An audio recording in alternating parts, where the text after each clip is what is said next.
Olá pessoal, eu me chamo Vini e neste vídeo vamos falar sobre as leis de Kepler. Kepler foi um astrônomo que desenvolveu três leis fundamentais que explicam a forma como o movimento de translação dos planetas em volta do Sol funciona. E ele contribuiu muito para a astronomia durante as suas pesquisas. Ele desenvolveu suas leis no período de 1609 a 1619. Foi os anos em que as três leis de Kepler foram desenvolvidas. E essas três leis foram fundamentais para vários descobrimentos da astronomia e várias revoluções que estão até hoje sendo geradas na astronomia.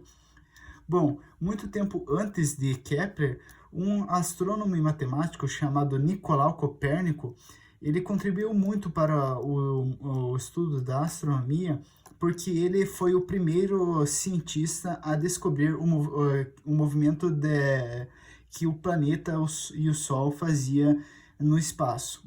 Ou seja, ele tirou a visão geocentrista de que a Terra estava no centro do universo e todo o Sol e todos os planetas giravam em torno dela, e colocou a Terra fora do centro, colocando o Sol no centro do nosso sistema solar.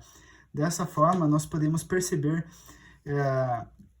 que o planeta Terra, assim como todos os planetas, giram em torno do Sol, e não da forma como se pensava antigamente. Antigamente se pensava que a Terra ficava no centro do sistema solar e o Sol e todos os planetas giravam em torno dela.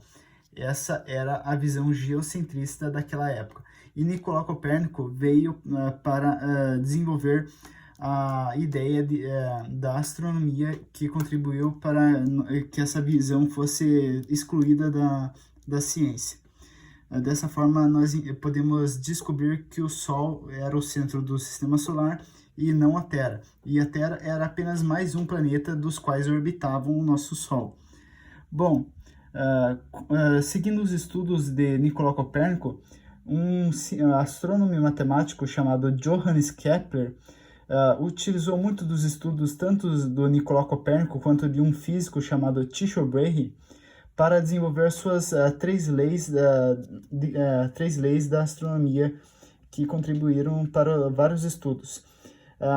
Johannes Kepler, ele tirou o movimento circular dos planetas que giravam em torno do Sol, que foi o movimento que Nicolau Copérnico pensava que era o correto. Johannes Kepler tirou esse movimento e descobriu que o movimento correto que acontecia era um movimento elíptico, ou seja, essas órbitas de translação são órbitas elípticas e não circulares. As órbitas elípticas são órbitas que acontecem quando o planeta está mais distante do Sol e mais perto do Sol. Dessa forma, ocorrendo um movimento de rotação, podemos dizer, entre o Sol e um ponto imaginário no nosso sistema solar. Dessa forma, Johannes Kepler, após descobrir o formato desse movimento de translação, ele desenvolveu as suas três leis de Kepler, que contribuíram muito para a astronomia e vem contribuindo até os dias de hoje.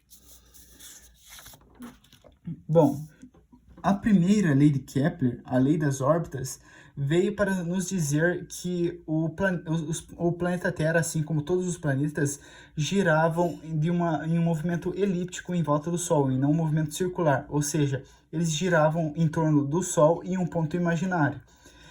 Dessa forma, acontecia as estações do ano, e dessa forma os planetas giravam, e dessa forma que nós podemos ver que um planeta ele está em exato momento um pouco mais distante da Terra, um pouco mais próximo da Terra, e justamente por causa desses movimentos elípticos que acontece isso. Bom, as pontas desse sistema de movimento elíptico, a parte do sistema de rotação, de translação, onde o planeta está mais próximo do Sol, é chamado de perifélio, ou seja, esse trecho do sistema de translação, onde a Terra está mais próxima do Sol, é chamado de perifélio, e o trecho onde o planeta está mais distante do Sol é chamado de afélio, ou seja, nós temos os dois movimentos que são os raios do nosso Sol e do nosso ponto imaginário, que são o afélio e o perifélio. Essa é a lei das órbitas de Kepler, que foi a primeira lei que foi desenvolvida. Após essa lei ser desenvolvida, Kepler desenvolveu a sua segunda lei, a lei das áreas, onde ele desenvolveu a ideia de que um planeta várias mesmas partes em um mesmo período, dessa forma gerando um movimento constante de translação. Ou seja, podemos perceber aqui esse planeta ele vai variar essa área 1 no mesmo período que ele vai variar essa área 2. Dessa forma, nós podemos prever que o planeta ele tem um movimento constante, porém, entretanto, quando ele chega mais próximo do Sol, ele tem um movimento mais lentamente, e quando ele está mais distante do Sol, ele tem um movimento mais rápido.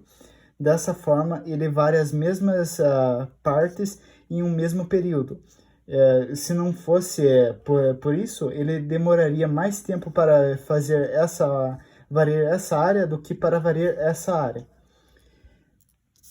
Bom, a terceira lei que Kepler desenvolveu foi a lei dos períodos, que foi a lei que nos diz que o movimento de translação dos planetas em volta do Sol é um movimento constante. Nós podemos chegar a esse período constante dividindo o tempo em que esse planeta leva para gerar um movimento de translação completo em volta do Sol, esse período de tempo ao quadrado, e o raio médio ao cubo. O raio médio ele pode ser calculado somando o raio máximo com o raio mínimo e dividindo por 2.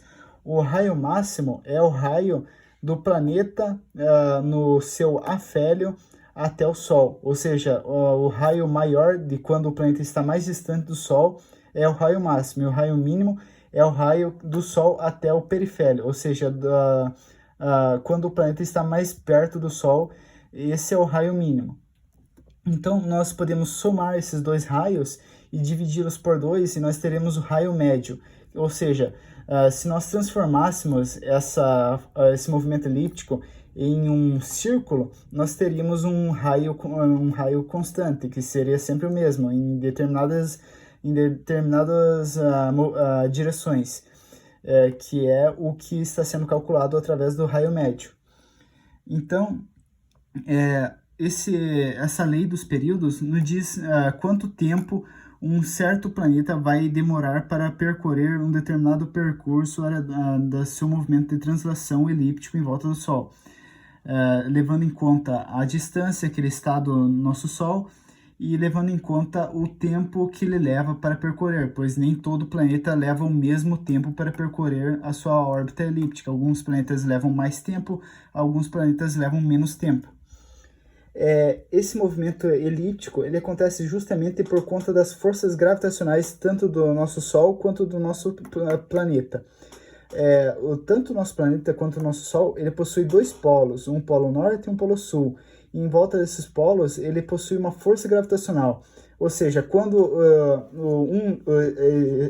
está acontecendo esse movimento de translação, e interagem essas duas forças gravitacionais uma sobre a outra, quando os polos magnéticos se interagem um com o outro, essa força gravitacional diminui consideravelmente um pouco. E é por causa disso que o planeta chega a um ponto mais distante do Sol e volta para um ponto mais próximo do Sol, justamente por conta da interação dos polos magnéticos entre o Sol e o planeta. Bom, nós também podemos ver que cada planeta possui um raio médio e um período diferente do seu movimento de translação. Como, por exemplo, Mercúrio, o seu raio médio é 0,387, ou o seu período é 0,241. Nós podemos ver que todos os planetas aqui possuem raios médios e períodos variados. O único que possui raio médio e período definido é a Terra, que tanto o seu raio médio quanto o seu período equivale a 1. Isso acontece justamente porque o raio médio e o período, quando nós falamos de de planetas, estrelas e coisas do gênero, nós calculamos por unidades astronômicas. Uma unidade astronômica é a distância do nosso planeta Terra até o Sol, que equivale a 1.500.000 quilômetros. Ou seja, quando nós vamos calcular o período, o raio médio ou o nosso período constante, nós vamos sempre utilizar as unidades astronômicas. Então é por esse motivo que aqui o raio médio da Terra está como 1 e tanto como o período está como 1, porque nós estamos usando unidades astronômicas e a unidade astronômica se refere à Terra. Por esse motivo a Terra equivale sempre a 1. E os outros planetas eles vão equivaler à unidade astronômica da Terra e subtraindo ou somando suas variações de distância, de período e de raio médio que elas possuem. Bom, as leis de Kepler, elas contribuem muito para a astronomia de uma forma muito vasta. Através das leis de Kepler, que os astrônomos conseguem calcular exatamente a posição de cada planeta, a posição de cada estrela, e é justamente por conta dessas 3 leis de Kepler que é possível hoje que os astrônomos e cientistas possam enviar tanto foguetes quanto sondas para o espaço sem ter medo que qualquer um desses mecanismos se choque com planetas, se choque com estrelas, porque através das leis de Kepler nós podemos prever exatamente onde cada planeta está no nosso sistema solar. Dessa forma, sondas como a sonda Voyager e outras sondas por aí, elas podem sair do nosso sistema solar tranquilamente, sem ter medo de que ela possa se chocar com outro planeta e possa ser desperdiçado bilhões de dólares investido nesses projetos de sondas. Justamente por causa dessas 3 leis de Kepler, que tanto dinheiro pode ser investido sem medo de ser desperdiçado por nada. Então, as leis de Kepler contribuíram muito para a astronomia por conta disso, por conta de nós podermos prever exatamente onde cada planeta está no nosso sistema solar. Muito bem, espero que tenham gostado. É isso, pessoal.